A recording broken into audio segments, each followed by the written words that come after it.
Bismillahirrahmanirrahim. Assalamualaikum warahmatullahi wabarakatuh. Perkenalkan, nama saya Hairunisa dari jurusan Manajemen Fakultas Ekonomi Bisnis.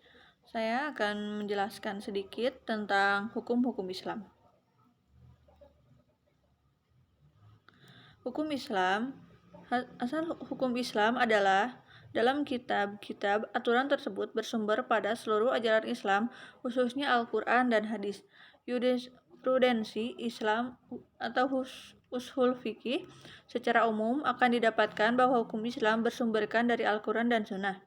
Pengertian hukum Islam atau syariat Islam adalah sistem kaidah-kaidah yang didasarkan pada wahyu Allah dan sunnah Rasul mengenai tingkah laku mu'alaf atau orang yang sudah dapat dibebani kewajiban yang diakui dan diyakini yang mengikat bagi semua pemeluknya. Dan hal ini mengacu pada apa yang telah dilakukan oleh Rasul untuk melaksanakan secara total. Syariat menurut istilah berarti hukum-hukum yang diperintahkan oleh Allah untuk umatnya yang dibawa oleh seorang nabi, baik yang berhubungan dengan kepercayaan akidah maupun yang berhubungan dengan amaliyah.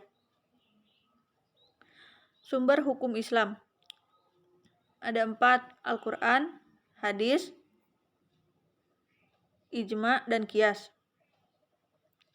Al-Quran adalah sumber hukum Islam. Yang pertama adalah Al-Quran, sebuah kitab suci umat muslim yang diturunkan kepada Nabi terakhir yaitu Nabi Muhammad SAW melalui malaikat Jibril. Al-Quran memuat kandungan-kandungan yang berisi perintah, larangan, anjuran, kisah Islam, ketentuan, hikmah, dan Al-Quran juga menjelaskan secara rinci bagaimana seharusnya manusia menjalani kehidupannya agar tercipta masyarakat yang mulia.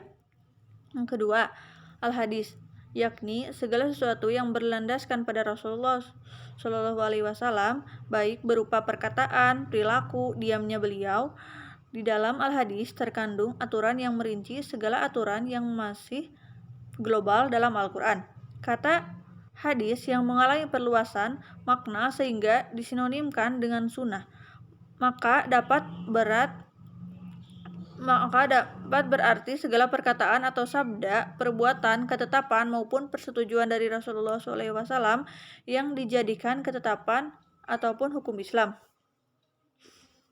Yang ketiga, ijma adalah kesepakatan seluruh ulama mujtahid pada satu masa setelah zaman Rasulullah atas sebuah perkara dalam agama, dan ijma yang dapat dipertanggungjawabkan adalah yang terjadi di zaman sahabat, tabi'in setelah sahabat, dan tabi'in setelah tabi'in. Karena setelah zaman mereka, para ulama telah berpencar dan jumlahnya banyak, dan perselisihan semakin banyak sehingga tak dapat dipastikan bahwa semua ulama telah sepakat.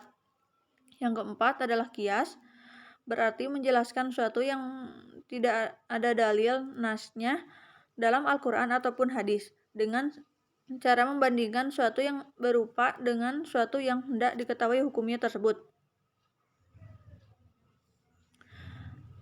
Dan ada juga macam-macam hukum Islam. Ada 5, yaitu wajib, sunnah, haram, makruh, dan mubah. Wajib adalah suatu perbuatan yang jika dikerjakan akan mendapatkan pahala dan jika ditinggalkan akan diberi siksa. Contohnya yaitu dari perbuatan yang memiliki hukum wajib adalah sholat 5 waktu, memakai hijab bagi perempuan, puasa, dan melaksanakan ibadah haji bagi yang mampu, dan menghormati non-muslim. Yang kedua, sunat, suatu perbuatan yang dituntut agama untuk dikerjakan tetapi tuntutannya tidak sampai ke tingkatan wajib, atau sederhananya perbuatan yang jika dikerjakan akan mendapatkan pahala dan jika ditinggalkan akan mendapatkan siksaan atau hukuman. Yang ketiga, haram, ialah suatu perbuatan yang jika dikerjakan pasti akan mendapatkan siksaan dan jika ditinggalkan akan mendapatkan pahala. Contoh, berbuat zina, minum alkohol, bermain judi, mencuri, dan korupsi. Yang keempat, makruh, ialah suatu perbuatan yang dirasakan jika meninggalkannya itu lebih baik daripada mengerjakannya. Contoh, makan bawang dan merokok. Mubah adalah suatu perbuatan yang jika diperbolehkan oleh agama antara mengerjakannya atau meninggalkannya.